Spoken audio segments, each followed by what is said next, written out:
आज की शाम में यीशु मसीह के नाम से स्वागत करता हूँ। आइए हम अपनी आंखों को बंद करेंगे और हम प्रार्थना करेंगे। यीशु, हम आपको धन्यवाद देते हैं आपकी मधुर प्रेमी उपस्थिति के लिए जो हमारे जीवनों में है प्रभु। अंत तक आपके साथ बने रहने के लिए और आपकी बाट जोने के लिए, कलीसिया को आराधना करने के लिए, वचन में बढ़ने के लिए, प्रार्थना करने के लिए आप सदैव तैयार करते जाएं प्रभु। और भलाई के कामों में कलीसिया हमेशा बढ़ती जाए। और जब हम कुछ देर अभी आपके वचन को सुने और आराधना करें तो प्रभु हमारे मन यीशु की ओर खींच लिए जाएं ताकि हम यीशु की आराधना आज कर सकें। धन्यवाद यीशु मसीह के नाम से आमीन। हम अपनी आंखों को बंद करेंगे, उसको आराधना देंगे कुछ देर। Thank you, Lord. We worship you, we worship you, we worship you. We worship you. We worship you, Jesus. We thank you.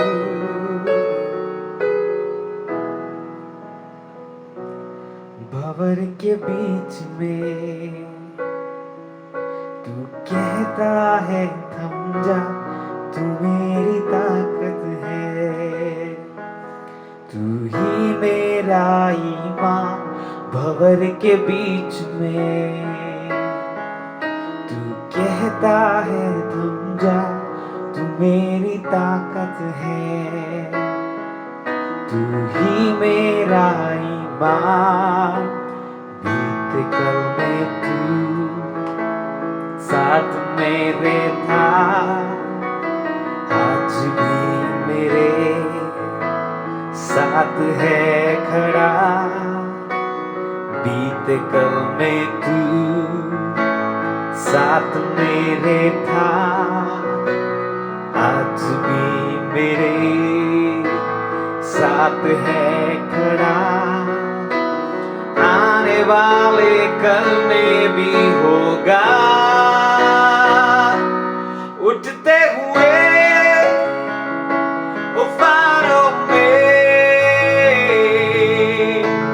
तू ही मेरी चट्टान। बढ़ती हुई लहरों पे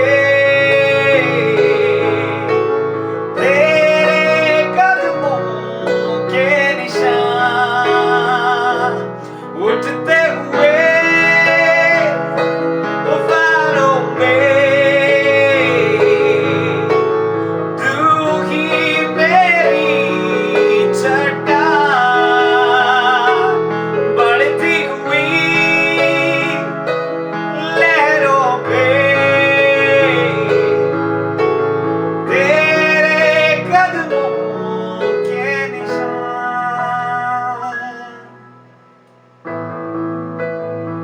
Thank you,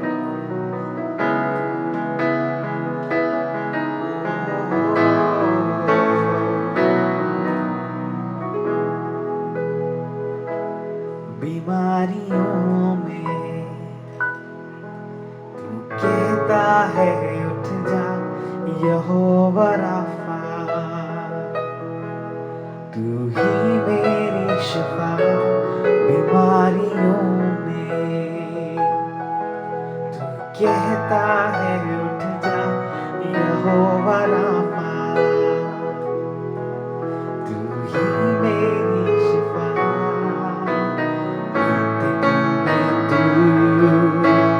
साथ मेरे था, आज भी मेरे साथ है खड़ा। बीते कल में तू साथ मेरे था, आज भी मेरे साथ है खड़ा। आने वाले कल में भी होगा, उठते हुए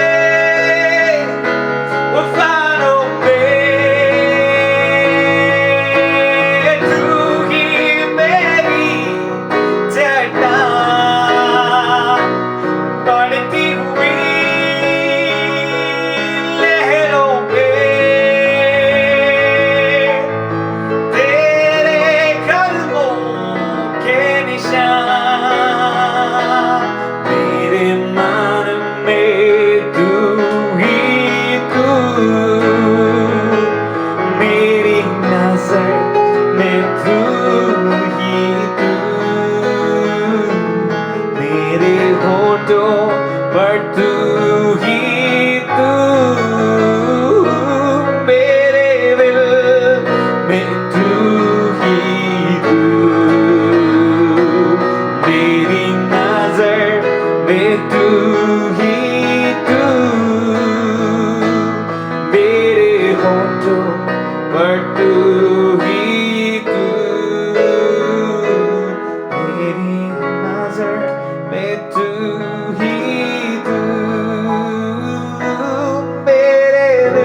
यीशु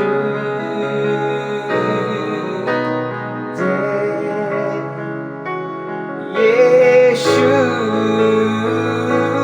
तेरी जय यीशु। मेरी प्रार्थना में तू ही तू, मेरी नजर में तू ही तू, मेरे दिल में तू ही तू, मेरी सोचों में तू ही तू। ओह सब मैं देता हूँ यीशु, सब मैं देता हूँ। हालेलुया सब मैं देता हूँ, सब मैं देता हूँ। तुझको मुबारक मुझी सब मैं देता हूँ।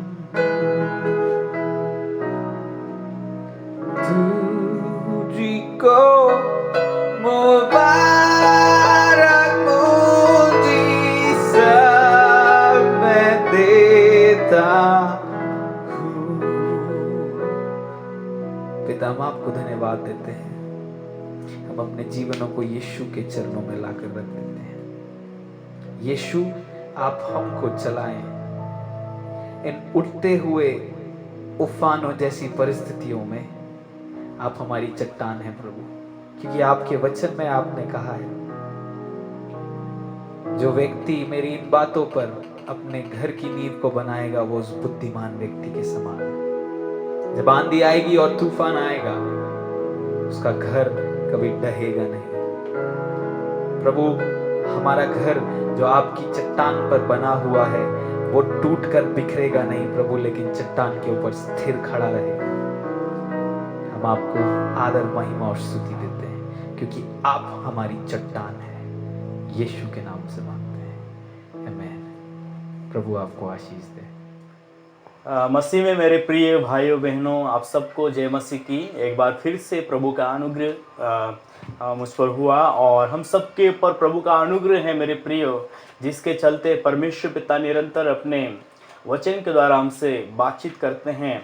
और मैं पिता का धन्यवाद देता हूं कि मुझे प्रभु ने इस योग्य समझा कि आपके बीच में एक विषय लेकर के आऊँ, वो भी बहुत पावरफुल विषय है। जितना हमने पिछले दिनों में जो विषयों को सुने और उपवास और उसके बाद में यूनिटी के बारे में हमने सुना, उससे और अद्भुत रीति से और भयानक रीति से इस विषय का हम लोग महत्व को देखते हैं कि बहुत सामर्थ्यशाली विषय ये है जो मैं आपके सामने शेयर करने जा रहा हूँ। और उसका अगर सब्जेक्ट जो है वो न्याय है, जजमेंट है। जजमेंट बहुत अच्छा विषय है और इस विषय के बारे में जब मैंने स्टडी किया और मुझे बहुत आनंद आया और मैंने सोचा कि इस विषय को हमारे प्रिय लोगों के सामने हम रखें ताकि उसके अनुसार अपने आप को तैयार करके एक अंतिम समय जब यीशु पिता जब आते हैं तो उस समय हम कोई भी इस अद्भुत जो दृश्य है या अद्भुत जो प्रतिफल हमको जो मिलने वाला है उससे कोई भी वंचित ना रहे, उसके लिए परमेश्वर पिता ने इस विषय को मुझे स्टडी करने के लिए, उसके बारे में अध्ययन करने के लिए परमेश्वर पिता ने मेरे हृदय को तैयार किया। मैं धन्यवाद देता हूँ सबसे पहले पिता का, पवित्र आत्मा परमेश्वर पिता का, और जो सत्य का आत्मा है निरंतर अपने लोगों को अपने इच्छा में, अपने लोगों को अपनी पिता की बातों को, स्वर्ग की बातों को, यीशु पिता की बातों को, परमेश्वर पिता की बातों के जो रहस्य हैं उनको वो खोलता है। और मैं धन्यवाद देना चाहूँगा हमारे प्रिय भाई बहनों के लिए जितने लोग इस यूट्यूब के माध्यम से ऑनलाइन प्रभु के वचनों को सुनते हैं बड़ी ईमानदारी के साथ में और उन वचनों को अपने हृदय के अंदर रखते हैं। हालेलुया। पवित्र पिता, हम धन्यवाद देते हैं हमारे सारे भाई बहनों के लिए पिता परमेश्वर, जो आपके वचन को सुनते हैं और सुन करके अपने जीवन के अंदर लागू करते और उसके अनुसार चलने के लिए अपने आप को तैयार करते हैं। हम धन्यवाद देते प्रभु जी, हम उस योग्य नहीं है कि खुदावन पिता परमेश्वर पिता एक एक बातें पिता परमेश्वर प्रभु आपके लोगों के सामने खुदावन जैसा है वैसे पिता परमेश्वर हम रख सके, लेकिन प्रभु यीशु पिता आप अपनी आत्मा के द्वारा पिता परमेश्वर पिता हमारे अंदर जो बातें आप लेकर के डालते हैं वही बातें पिता परमेश्वर एक एक बातें प्रभु परमेश्वर पिता आपके लोगों तक पहुंचाने के लिए मदद और सहायता करिए। पवित्र परमेश्वर पिता न्याय के बारे में पिता परमेश्वर, जो न्याय का खुदावन न्याय के पिता परमेश्वर जहां जहां जरूरत पड़ी है उसको समझने के लिए प्रभु हमारी मदद करिए खुदावन, क्योंकि एक बड़ा विषय है परमेश्वर पिता और इस विषय को खुदावन अच्छे से लोगों से पिता परमेश्वर बातचीत करने के लिए पिता परमेश्वर उनको खुदावन पिता परमेश्वर समझाने के लिए पवित्र आत्मा मेरी मदद करिए, सहायता करिए। मैं अपने आप को मेरे सारे एक एक पार्ट्स को बॉडी के एक एक पार्ट्स को पिता आपके हाथों में सौंपता हूं खुदावन, सब कुछ तेरी महिमा के लिए होने के लिए प्रार्थना करता हूं यीशु के नाम से इस प्रार्थना को मांगता हूं, आमीन। सो प्रभु का मैं धन्यवाद देता हूं। जजमेंट एक बहुत अच्छा विषय है और सबसे पहला पॉइंट मेरा जो यही है कि जजमेंट क्या है, मतलब न्याय क्या है और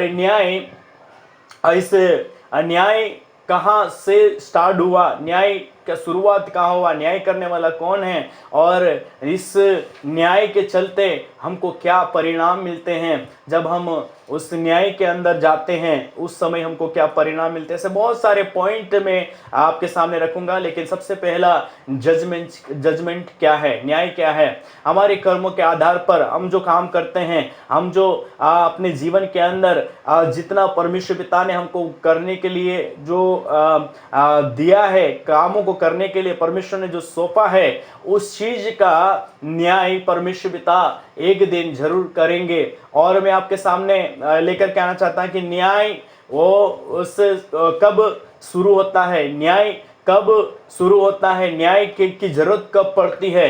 क्योंकि हम अगर देखें तो अपने परिवार के अंदर या घर के अंदर जब कभी बच्चा गलत काम करता है या गलत अपनी बातों को नहीं मानता है, तब वहां पर बच्चे को बिठाकर हम उसको सही और गलत का पहले उसको हम बताते हैं। उसके बाद में भी जब नहीं मानता है तो उसको पनिशमेंट, या हम लोग तो छोटी सी बात अगर अपनी भाषा में बात करें तो उसको थोड़ा सा ताड़ना है उसको हम देते हैं, ताकि उस गलती को फिर वो ना करे उसके लिए। लेकिन मेरे प्रियो और भी बहुत सारे अगर बड़े लेवल के ऊपर हम जाएं तो संसार के अंदर जिस प्रकार से न्याय होता है, मैं आपके संसार की बात इसलिए बता रहा हूं क्योंकि आप उसको जानते हैं। और जब आप संसार के अंदर जब उसका किसी व्यक्ति का न्याय किया जाता है, जब व्यक्ति कुछ गलत काम करता है या जो चोरी करता है या फिर बाद में हत्या करता है या बहुत सारे अलग अलग केसेस होते हैं और अलग अलग धाराएं होती है, उस धारा के आधार पर एक एक व्यक्ति को जो गुनाह उनका होता है, उस गुनाह का आधार पर, उनके जो गलती के आधार पर उनको सजाएं दी जाती है। और कहीं कहीं ऐसी सजाएं भी होती है, उम्र कैद उनको बंदी गृह के अंदर डाल दिया जाता है या किसी को फांसी की सजा दी जाती है। इस प्रकार से संसार के अंदर हम लोग सजा देते हैं और उसको बोलते हैं हम जेल, या फिर बाद में कोर्ट बोलते हैं, जहां पर जजेस होते हैं और न्याय करते हैं। और न्याय करने के बाद में जब वो गुनाहगार साबित होते हैं तो उनको जेल के अंदर डाल दिया जाता है। और सबके कामों के जो काम वो करते हैं, जो गुनाह जैसे जिस लेवल के उनके गुनाह होते हैं, धारा के आधार पर उनको उतने समय के लिए जेल के अंदर डाल दिया जाता है और वहां पर वो सजा काटते हैं। और जब उनके सजा काटने के दिन या साल खत्म हो जाते हैं तब उनको वहां से निकाल दिया जाता है। लेकिन फिर भी वो व्यक्ति निर्दोष नहीं होता है, उसके बारे में कभी भी पुलिस वापस उसके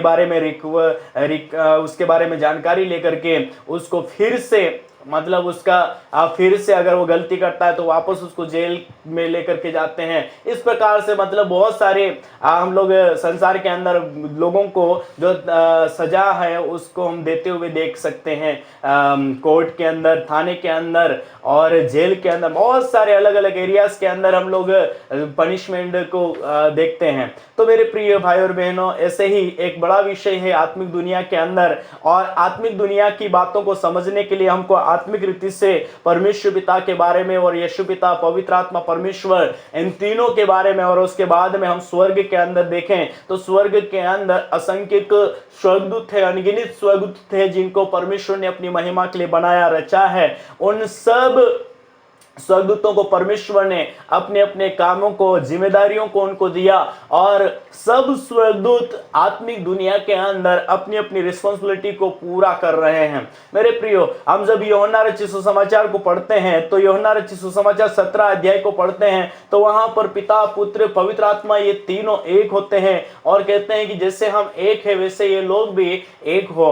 और उसके बाद में मैं इस विषय के लिए यहाँ पर बात कर रहा हूं मैं कि जजमेंट के अंदर जब तक हम लोग, जजमेंट वहां नहीं होता जहां पर सब कुछ अच्छा होता है, जहां पर सब कुछ बढ़िया चलता है, जहां पर किसी प्रकार की दुष्टता नहीं होती है, किसी प्रकार का गलत काम नहीं होता, वहां पर जजमेंट नहीं होता, वहां पर सब कुछ एक दूसरे के अधीन में रहकर के काम होता है। यह टॉपिक में जब मैं स्टडी कर रहा था और आपको मैंने जब यूनिटी के बारे में जब मैं बताया था, ऐसा लगता है कि जैसे यूनिटी का जो टॉपिक है वैसे सिमिलर ये है, लेकिन इसका जो परिणाम है वो अलग अलग है।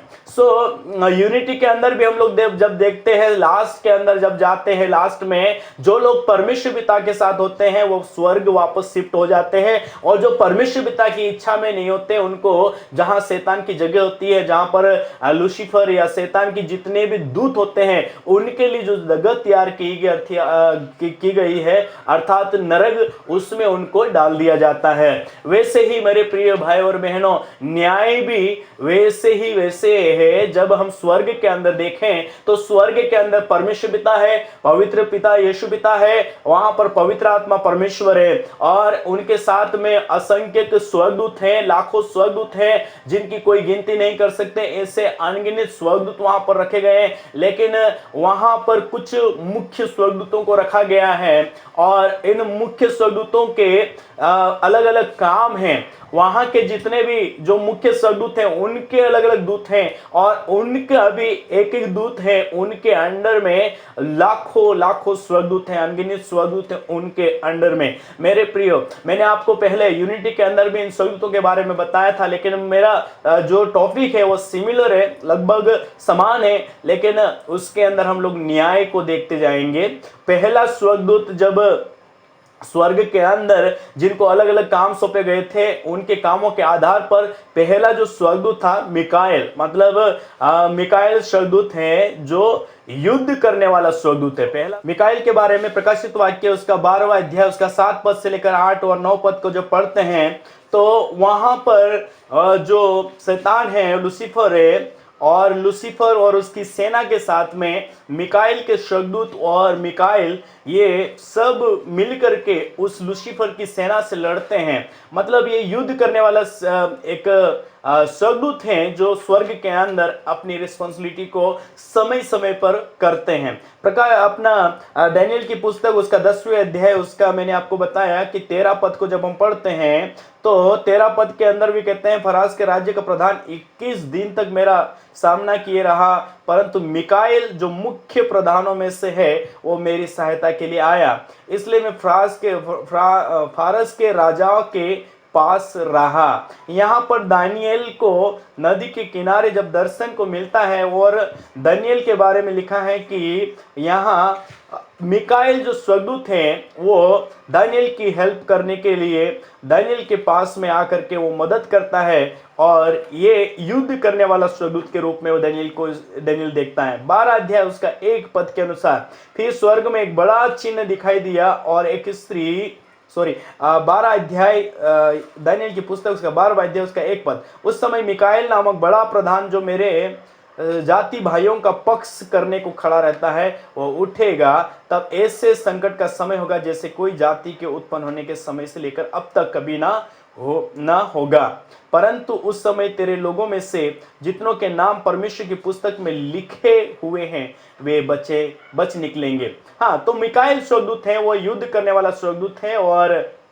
हम लोग उसको युद्ध करने वाले के काम की युद्ध करने वाला जो काम उसको मिला है उसको वो बड़ी ईमानदारी के साथ वो करते हैं। आज भी जो आत्मिक दुनिया के अंदर प्रभु के दास लोग और प्रभु के जो सेना है जो आत्मिक दुनिया के अंदर काम करते हैं उनके मदद के लिए कई बार मिकाएल स्वर्गदूत आकर के हमारी मदद करते हैं। हमको कई बार दिखाई नहीं देते, हमको ऐसा लगता है हमारे साथ में खड़ा रहने वाला कौन है, हमारे साथ में हमारी सहायता करने वाला कोई नहीं है, ऐसा कई बार हमको अनुभव होता है। लेकिन आत्मिक दुनिया के अंदर परमेश्वर ने अपने दूतों को हमारी सेवा के लिए रखा हुआ है। जब कभी युद्ध की जरूरत होती है हम नहीं लड़ते, लेकिन हमारा परमेश्वर हमारे साथ साथ लड़ता है। आपको पता है जब इजरायली लोग मिस्र से निकले थे और जब उनके आगे आगे चलने वाला स्वर्गदूतों के बारे में विषय में भी लिखा हुआ है कि स्वर्गदूत उनके आगे आगे होते थे, उनकी रक्षा करते थे, और जब फिरौन की सेना उनके पीछे पड़ी हुई थी तब जो आगे स्वर्गदूत उनकी जो मदद कर रहे थे वही स्वर्गदूत पीछे हो गए और फिरौन की सेना और अपने इजरायली लोगों के बीच में वो खड़े होकर के वो रक्षा कर रहे थे। तो कई जगह पर आप परमेश्वर की इस स्वर्गदूतों के कामों को आप देख सकते हैं। जब कभी आपको जरूरत पड़ती है आप भी पुकार सकते हैं, परमेश्वर पिता से कह सकते हैं, हे मेरे परमेश्वर आप मेरी सहायता के लिए अपने दूतों को भेजकर मेरी मदद करिए, मेरी सहायता करिए। जहां पर आपका युद्ध नहीं वहां पर परमेश्वर आपके साथ में आपके लिए लड़ने के लिए तैयार है मेरे प्रियो। लेकिन कई बार हम लोग अपना इस युद्ध को अपना समझ करके हम खुद लड़ते हैं और हम पराजित हो जाते हैं, उसके बाद हम परमेश्वर के ऊपर दोष लगाते हैं। लेकिन अगर हम इस युद्ध को परमेश्वर के हाथ में सौंपें कि परमेश्वर ये युद्ध मेरा नहीं आपका है, ऐसा करके परमेश्वर पिता के हाथों में सौंपते हैं तो परमेश्वर पिता अपने दूतों को भेजकर अपने लोगों की रखवाली करते हैं, मदद करते हैं, युद्ध को वो लड़ते हैं और हमारे लिए विजयी का झंडा खड़ा करते हैं। मिकाएल स्वर्गदूत स्वर्ग के अंदर प्रधान स्वर्गदूतों में से एक है और उनके अंडर में लाखों स्वर्गदूत, हजारों स्वर्गदूत, अनगिनत स्वर्गदूत हैं। जहां जहां जैसी आवश्यकता होती है वो ये स्वर्गदूत मदद करते हैं। दूसरा स्वर्गदूत जिब्राइल या उसको बोलते हैं अपन गैब्रियल स्वर्गदूत हैं जो संदेशवाहक का काम करते हैं, है ना। आप लूका रचित सुसमाचार उसका 1 अध्याय उसका 8 से 19 पद तक पढ़ते हैं तो जकरिया के पास में यह दूत भेजा गया और जकरिया के पास में भेजा गया ताकि जकरिया को यह संदेश दे कि उसका एक बेटा उनको देने वाला है, परमेश्वर देने वाला है। लेकिन कई बार हम लोग बिलीव नहीं कर पाते हैं और उसी में से जकरिया भी था जो बिलीव नहीं कर पा रहे थे। और उसके बाद में स्वर्गदूत ने बोला कि मैं परमेश्वर की ओर से भेजा गया हूं, मैं ऐसे ही नहीं आया, लेकिन सुन जकरिया मैं तो परमेश्वर की ओर से भेजा गया हूं। ऐसा करके जकरिया को जब बोलते हैं तब फिर भी जकरिया बिलीव नहीं करते हैं, है ना।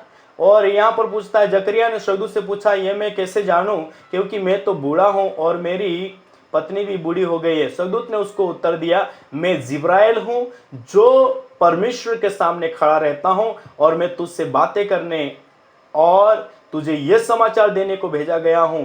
देख जिस दिन तक ये बातें पूरी ना हो ले उस दिन तक तू मौन रहेगा और बोल ना सकेगा, इसलिए कि तू मेरी बातों की जो अपने समय पर पूरी होगी प्रतीति नहीं की। इसलिए यहाँ पर जिब्राइल स्वर्गदूत ने जकरिया को बोला, हे जकरिया ये मैं जो बोल रहा हूँ वो अपनी मर्जी से नहीं बोल रहा हूँ, लेकिन मैं परमेश्वर की ओर से भेजा गया हूँ। मैं जिब्राइल स्वर्गदूत हूँ जिसको परमेश्वर ने भेजा है, इसलिए मैं तेरे पास में आकर के बोल रहा हूँ। और इसलिए कि तूने बिलीव नहीं किया, विश्वास नहीं किया, इसलिए तू मौन रहेगा, तू गूंगा रहेगा और जब तक तेरा बच्चा नहीं हो जाएगा तब तक तू मौन रहेगा। मेरे प्रियो, स्वर्गदूत को जो रिस्पांसिबिलिटी, जो जिम्मेदारी उनको मिली है, ये निरंतर अपनी जिम्मेदारी को पूरा करते हैं। और लूका रचित सुसमाचार उसका 1 अध्याय उसका 26 पद को हम पढ़ते हैं तो मरियम के पास में भी ये संदेश को लेकर के आया था और संदेश वाहक स्वर्गदूत के रूप में ये संदेश लेकर के आते थे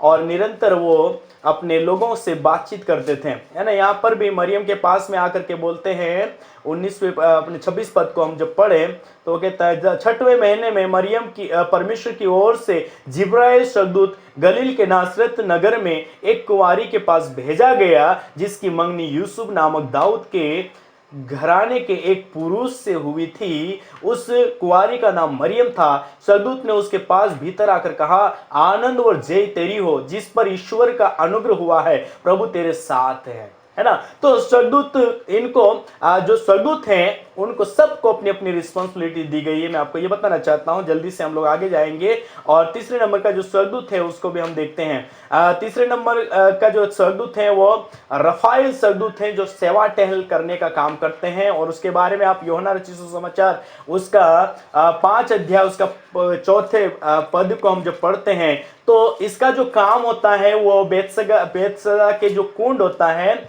उस कुंड के पानी को हिलाने का काम ये स्वर्गदूत करता है ना। यहाँ पर ऐसा लिखा है तीसरे पद के अंदर से हम पढ़ें तो वो कहता है, इनमें से बहुत बीमार, अंधे, लंगड़े और सूखे अंग वाले पानी के हिलने की आशा में पड़े रहते थे, क्योंकि नियुक्त समय पर परमेश्वर के स्वर्गदूत कुंड में उतरकर पानी को हिलाया करते थे।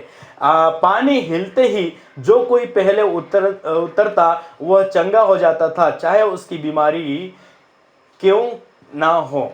मतलब कोई सी भी क्यों ना हो, जब ये स्वर्गदूत आता है पानी को हिलाता है और पानी को जैसे ही हिलाता है तो और जो बीमार होते थे पहले जो कूदता था उस पानी के अंदर, कुंड के अंदर, वो चंगे हो जाता था। मतलब इस स्वर्गदूत का जो मुख्य काम था पानी को हिलाने का काम है ना। रफाइल जो स्वर्गदूत है वो पानी को हिलाने का काम करते थे, सेवा करने का काम करते। हो सकता है इसका और भी दूसरा काम होगा, सेवा टेल करने का काम। मतलब सेवा, ये पानी हिलाने का काम पहले करता था, लेकिन अब और भी उसके अलावा बहुत सारे और भी सेवा टेल का काम रफाइल स्वर्गदूत करता है। चौथे नंबर का जो स्वर्गदूत है वो लूसीफर है। लूसीफर पावरफुल स्वर्गदूत है, उसके बारे में जितना स्टडी करे उतना कम है, जितना है उसके बारे में बताए उतना कम है। बहुत कुछ बाइबल में उसके बारे में लिखा हुआ है ना। तो लूसीफर के बारे में बाइबल के अंदर में बहुत सारी बातें लिखी हुई हैं, आप पढ़ सकते हैं। बहुत अलग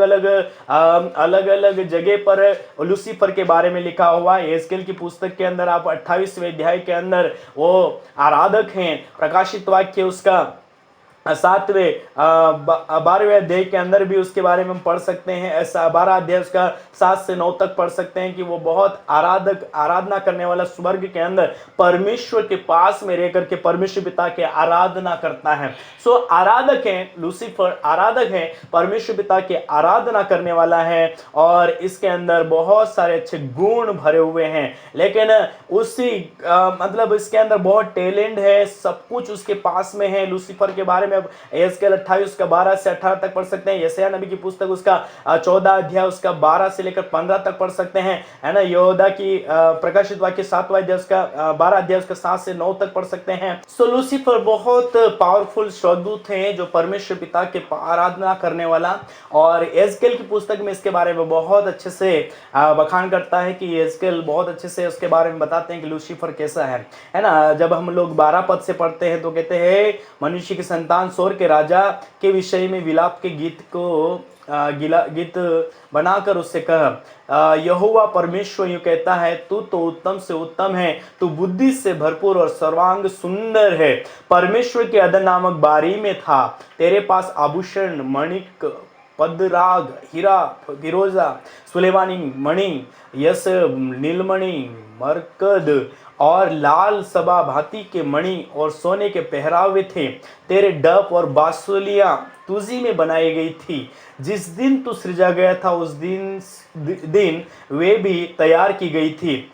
तू छाने वाले अभिषिक्त करूब था। मैंने तुझे ऐसा ठहराया कि तू परमेश्वर के पवित्र पर्वत पर रहता था। तू आग सरी के चमकने वाले मणियों के बीच में फिरता था, है ना। जिस दिन से तू सृजा गया और जिस दिन तक तुझ में कुटिलता न पाई गई, उस समय तक तू अपनी सारी चाल चलन में निर्दोष रहा। मतलब मैं स्वर्ग की बातें इसलिए कर रहा हूं मेरे प्रियो, क्योंकि न्याय स्वर्ग के अंदर से स्टार्ट हुआ है और न्याय की जरूरत क्यों पड़ी स्वर्ग के अंदर, वो मैं आपको आगे बताऊंगा, है ना। तो सबसे पहले परमेश्वर पिता ने जो चीजें बनाया उन सारी चीजों को परमेश्वर ने देखा कि बहुत अच्छा है। और जब तक स्वर्ग के अंदर कोई किसी प्रकार का पाप या किसी प्रकार का घमंड या किसी प्रकार के मैं शब्द नहीं था, तब तक तो स्वर्ग के अंदर बहुत कुछ अच्छा चल रहा था। मतलब सब कुछ अच्छा चल रहा था, बहुत कुछ क्या, सब कुछ अच्छा चल रहा था, क्योंकि वहां पर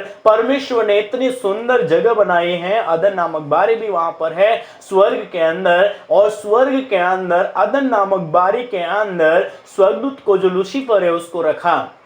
यहेजकेल की पुस्तक के अंदर हमने पढ़ा कि अदन नामक बारी में पर स्वर्गदूत को लूसीफर को रखा गया, और वहां रह करके वो परमेश्वर पिता की इबादत करता था। परमेश्वर पिता की आराधना करते करते, परमेश्वर पिता को प्रसन्न करते करते, एक दिन जब उसके मन के अंदर ऐसे विचार आना शुरू हुए, जब उन्होंने अपने मन के अंदर विचार करना शुरू किया कि मैं इतना अच्छा बनाया गया हूं, मैं खूब सुंदर हूं, मैं दिखने में अच्छा हूं, मेरे अंदर सब कुछ है, मेरे अंदर मैं शब्द उसके अंदर जैसे आया, और उसके बाद हम पतन को देखते हैं, स्वर्ग के अंदर न्याय को देखना शुरू कर देते हैं। मेरे प्रियो, जब तक स्वर्ग के अंदर पाप नाम का कोई चीज नहीं था, तब तक तो सब कुछ परमेश्वर पिता की इच्छा में था। लेकिन जब पाप आ गया, पाप स्वर्ग के अंदर कहां से आ गया? पाप को पाप नाम का कोई वहां पर कोई शब्द नहीं था या शैतान नहीं था वहां पर, लेकिन लूसीफर जिसको परमेश्वर ने उसकी महिमा के लिए बनाया, उसी के अंदर विचारों के अंदर वहां पर विचारों के अंदर काम करना शुरू किया, और विचारों ने शत्रु शैतान के विचारों के अंदर ऐसे विचार आने लगे, है ना। आप पढ़ सकते हैं लूसीफर ने जो पाप किया है, लूसीफर ने क्या पाप किया? लूसीफर ने ये पाप किया, यहेजकेल 28वें अध्याय उसका 15 पद को पढ़ा जाए तो वहां पर कहते, जिस दिन से तू सृजा गया और जिस दिन तक तुझ में कुटिलता ना पाई गई, उस समय तक तू सारी चाल चलन में कैसा था? निर्दोष था। मतलब जब परमेश्वर ने उसको बनाया और जब तक वो अच्छा चलता गया, कुटिलता उसके अंदर नहीं आई, तब तक वो सारी चाल चलन में निर्दोष था। मतलब दूसरी भाषा में अगर बोले तो उसके अंदर कुटिलता आ गई, तब वो दोषी पाया गया, है ना। 28 उसका 16 पद को पढ़े, परंतु लेन देन की बहुतायत के कारण वह उपद्रव से भर गया और पापी हो गया। हाँ, लेन देन के कारण से शैतान जो लूसीफर है वो बहुत आयत लेन देन के कारण से विचारों के अंदर, इतना विचारों के अंदर ये लेन देन करने लगा, सोचने लगा कि मैं परमेश्वर पिता से बड़ा हो जाऊंगा, परमेश्वर जो है उससे मैं बड़ा हो जाऊंगा। 17 पद को आप पढ़ते हैं तो कहते, सुंदरता के कारण तेरा मन फूल उठा, है ना। उसकी सुंदरता इतनी अच्छी थी और उसके कारण से वो फूल उठा। वैभव के कारण तेरी बुद्धि बिगड़ गई। मतलब उसका इतना अच्छा टैलेंट उसको प्रभु ने दिया था, अंदर ही अंदर इतना सारंगियां उनके अंदर बसते थे और इतना खूबसूरत परमेश्वर पिता ने उसको बनाया, उसके चलते वो सुंदरता के चलते फूल गया और वैभव के कारण से उसकी बुद्धि बिगड़ गई। और 18 पद को पढ़ते तो अधर्म के कामों के बहुतायत के कारण से जो पवित्र स्थान है वो अपवित्र हो गए। मतलब वहां स्वर्ग के अंदर भी अधर्म आ गया। अधर्म वहां पर यह आया कि अधर्म कैसे कि उसने जो विचारों के अंदर सोचने लगा कि मैं बहुत सुंदर हूं, मैं ऐसा हूं, मैं ये कर सकता हूं, मैं ये कर सकता हूं, मैं ये मेरे समान कोई सुंदर नहीं है, मेरे समान कोई धनवान नहीं है। इस प्रकार के आज भी संसार के अंदर हम लोग देखते हैं, बहुत सारे थोड़ा सा पी लेंगे और पीने के बाद में वो गली के अंदर चिल्लाते हुए जाते हैं, नार मैं शेर हूं, मेरे समान कोई नहीं हो। भले उसके पास में खाने के लिए कुछ नहीं है, लेकिन गली के अंदर ऐसा दिखाएगा जैसे मेरे पास में सब कुछ है ना। तो बहुत सारे धनवान लोगों के बारे में भी अगर हम देखें तो बहुत सारे धनवान, एक धनवान कहता है मेरे मन खा पी और मौज कर, और अपने मन से वो कह रहा है मेरे मन खा और पी और मौज कर। उसके पास में जब इतना धन आया कि उसके पास में रखने के लिए जगह कम पड़ने लगी, तो सब जगह वो और बढ़ा करके उस जगह को भर लिया और गोडाउन भर करके अपने मन से कहता है मेरे मन खा और पी और मौज कर। लेकिन वहां पर प्रभु यीशु मसीह बोलता है, मूर्ख, अगर आज ही रात तेरा प्राण ले लिया जाएगा तो ये धन किस काम का। और अब उसका यिर्मयाह की पुस्तक उसका 9वें अध्याय के 7वें अध्याय के अंदर भी आप पढ़ सकते हैं। वहां पर प्रभु यीशु मसीह ने 9वें अध्याय के अंदर ही लिखा है, हाँ, 9वें अध्याय उसका 23 पद से हम जब पढ़ते हैं तो वह कहता है, बुद्धिमान अपनी बुद्धि पर घमंड ना करे, ना वीर अपनी वीरता पर घमंड करे, और ना धनी अपने धन पर घमंड करे, परंतु जो घमंड करे वह इस बात पर घमंड करे कि वह मुझे जानता और समझता है ना। बहुत सारे लोग अपने धन के ऊपर घमंड करते हैं, बहुत सारे लोग अपनी बुद्धि के ऊपर घमंड करते हैं, बहुत सारे लोग अपने ज्ञान के ऊपर घमंड करते हैं। बुद्धि, ज्ञान और धन, ये तीन चीजें मनुष्य को कई बार नीचे गिरा देता है ना। वचन के अंदर तीमुथियों की पत्री के अंदर बहुत अच्छा धनवानों के विषय में लिखा हुआ कि तीमुथियों की पत्री, पहला तीमुथियों उसका तीसरे अध्याय के अंदर लिखा हुआ है। सो मेरे प्रियो, यहाँ तीमुथियों की पत्री के अंदर भी धन के विषय में बहुत साफ सुथरे भाषा में लिखा गया है ना। तीमुथियुस को प्रभु का वचन कहता है, तीमुथियुस लिखता है,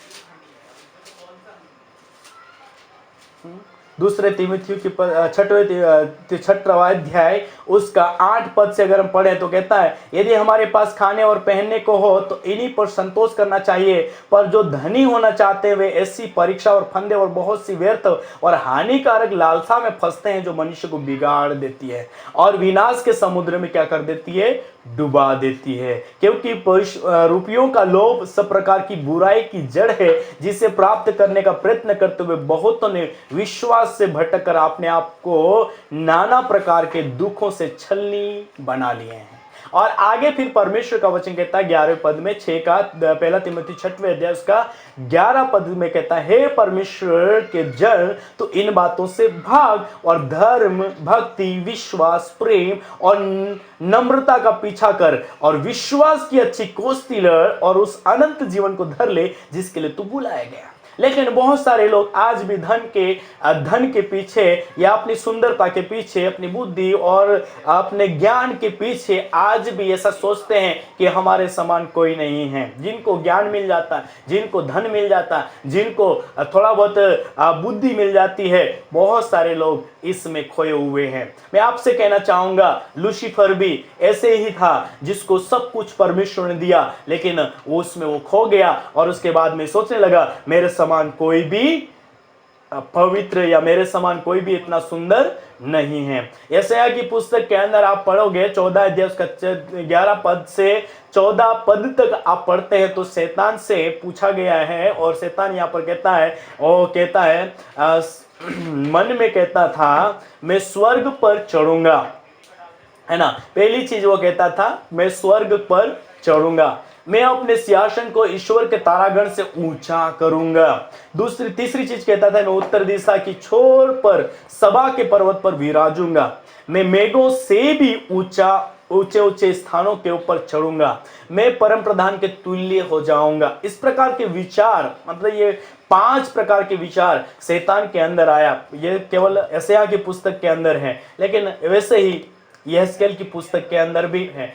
सब इस प्रकार के दुष्टता शैतान के अंदर देखी, तब परमेश्वर पिता ने और पवित्र आत्मा यीशु पिता, परमेश्वर पिता और पवित्र आत्मा परमेश्वर ने, तीनों ने मिलकर के एक न्याय के लिए एक समय ठहराया। और न्याय हम लोग देखते हैं कि लूसीफर ने जो पाप किया, इसका क्या परिणाम उसको मिला। मतलब इसको स्वर्ग के अंदर से, उस स्वर्ग के अंदर जो अदन नाम की बारी के अंदर उनको रखा गया था, बहुत सुंदर जगह थी, लेकिन पाप के कारण से जो उसका परिणाम हुआ वो ये हुआ। पहले पद अपने यहेजकेल 28 उसका 13 पद को पढ़ते हैं तो शैतान को अदन नामक बारी से बाहर निकाल दिया गया।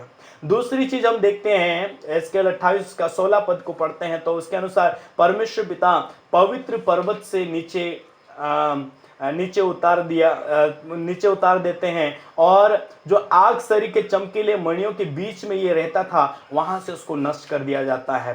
17 पद के अनुसार उसको भूमि के ऊपर पटक दिया जाता है ना। यहेजकेल 28 का 17 पद के अनुसार, 28 उसका 18 पद के अनुसार शैतान के अंदर आग लगाकर उसको भूमि के ऊपर फेंक दिया जाता है, और शैतान ने इस प्रकार से दिखाते हैं कि वो नष्ट हो गया, लेकिन वो नष्ट नहीं हुआ। लेकिन उसका काम हम बाद में और देखेंगे बाद में। लेकिन उसका यशायाह की पुस्तक उसके यशायाह की पुस्तक उसका 14 अध्याय उसके 11 से लेकर के आप 14 पद को पढ़ते तो वहां पर यशायाह का जो यशायाह नबी कहते हैं, प्रभु का दास कहते हैं, शैतान से पूछता है, हेबोर के चमकने वाले तारा तू कैसे आकाश से गिर पड़ा। मतलब उसको आकाश से नीचे गिरा दिया गया, है ना, नीचे गिरा दिया गया। और 11 पद के अनुसार उसको कहता है कि शैतान का वैभव और तेरी सारंगियों का शब्द अधोलोक में उतारा गया है। शैतान का जो शब्द होता है और शैतान का जो वैभव होता है, उसकी सारंगियां होती है, उसको अधोलोक के अंदर उतार दिया जाता है। और उनको क्या बोलते हैं, वहां कहते हैं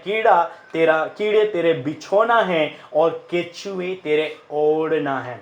मतलब शैतान का जो स्थान है एकदम से चेंज हो जाता है और उसका स्थान अब उसका जो बिछोना है वो कीड़े हो जाते हैं और उसका ओढ़ना केचुए हो जाते हैं। कितनी भयानक बात है मेरे प्रियो। जब परमेश्वर की इच्छा के अंदर हम नहीं होते हैं या परमेश्वर जो बताए गए कार्यों को हम ईमानदारी के साथ नहीं करते हैं, तो परमेश्वर स्वर्गदूतों को जिस प्रकार से लूसीफर को नीचे फेंक दिया गया है, और इतना नहीं, प्रकाशित वाक्य उसका 20 अध्याय उसके 10 पद को हम पढ़ते हैं तो उसके अनुसार शैतान को आग और गंधक की झील में हमेशा हमेशा के लिए डाल दिया जाएगा, ऐसा कहता है। तो ये कुछ समय के लिए उनको मिला हुआ समय है और उस एक समय के बाद में उसको आग के झील के अंदर, जहां गंधक है, आग है जो जलती है, ऐसी आग के अंदर उसको डाल दिया जाएगा। दूसरे शब्द में अगर बोले तो वो नरक है जहां पर वो हमेशा हमेशा के लिए वो तड़पता रहेगा, है ना।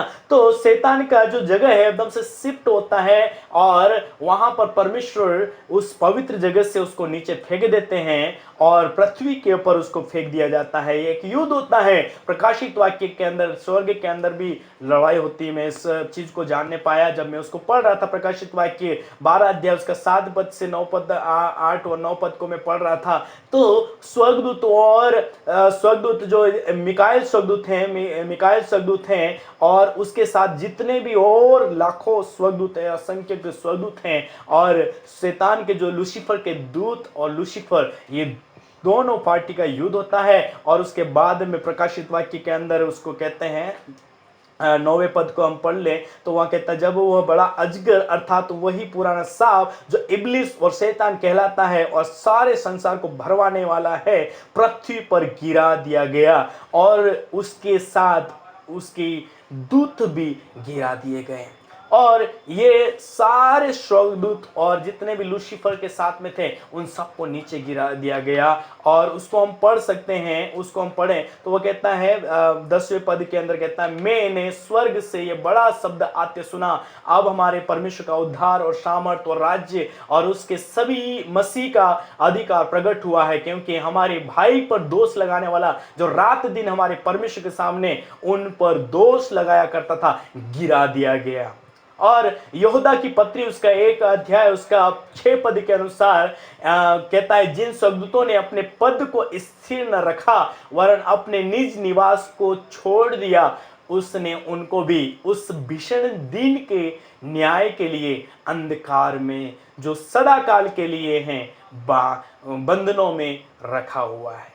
हालेलुया। उनको बंधन में, एक अधोलोक के कुंड में, अंधेरी कुंड के अंदर उन लाखों असंख्य स्वर्गदूत हैं जो स्वर्ग से नीचे फेंक दिया गया, उनको वहां पर डाल दिया गया। और जब यीशु मसीह एक दिन आएंगे उसके बाद उनका न्याय होगा। हालेलुया। सो प्रभु अद्भुत रीति से मेरे प्रिय भाई और बहनों, मैं आपसे बातचीत करना ये चाह रहा हूं कि जब परमेश्वर ने स्वर्गदूत को भी नहीं छोड़ा, जब उसने गलती किया, तो परमेश्वर पिता आज भी अपने लोगों से उम्मीद करते हैं कि जो जिस मकसद के लिए परमेश्वर ने आपको और मुझको बनाया है, जिस काम के लिए परमेश्वर ने आपको और मुझको बनाया, मैं आगे दूसरे पार्ट के अंदर आपको बताऊंगा कि किस प्रकार से परमेश्वर ने आपको भी, जिस प्रकार से लूसीफर को जो परमेश्वर के इबादत के लिए बनाया था, वैसे ही परमेश्वर ने आपको और मुझको भी बनाया है। दूसरे पार्ट में मैं आपसे बातचीत करूंगा। प्रभु आप सबों को बहुत आशीष दें। आइए प्रार्थना करते हैं और हम लोग दूसरे दूसरे पार्ट के लिए भी तैयार रहें कि दूसरा पार्ट जो आ रहा है वो भी एक अद्भुत है, पावरफुल है, और उसमें हम देखेंगे कि हमारे जीवन को भी परमेश्वर ने किस प्रकार से बनाया है, हमारे लिए परमेश्वर ने किस प्रकार से सारी सृष्टि की रचना किया और हमको उसमें रखा, और हमसे जो परमेश्वर ने उम्मीद रखा और हमने क्या किया, उसको हम दूसरे पार्ट के अंदर सुनेंगे। लेकिन मैं प्रार्थना करना चाहूंगा हमारे प्रिय खुदावन प्रभु यीशु पिता, हमारे प्रिय भाई बहनों के लिए हम धन्यवाद देते हैं जिन्होंने इस पहले पार्ट को देखा है। यीशु नाम से उनको आशीष दीजिए और पिता पुत्र पवित्र आत्मा के नाम से उनके ऊपर आपकी आशीषें निरंतर बरकरार रहें, और निरंतर पिता परमेश्वर जैसे लूसीफर ने पिता परमेश्वर और खुदावन जैसे गुनाह किया, वैसे हमारे लोग पिता परमेश्वर प्रभु जी अपने मन के अंदर, अपने जीवन के अंदर कोई भी किसी प्रकार का घमंड या किसी प्रकार का पिता परमेश्वर गलतियां पवित्र परमेश्वर पिता जैसे लूसीफर ने किया वैसे ना करें, लेकिन एक पवित्र जीवन जी करके परमेश्वर पिता के लिए आशीष का कारण बने, परमेश्वर पिता के लिए महिमा देने वाले बन सके। हम प्रार्थना करते हैं यीशु के नाम से इस प्रार्थना को मांगते हैं, आमीन।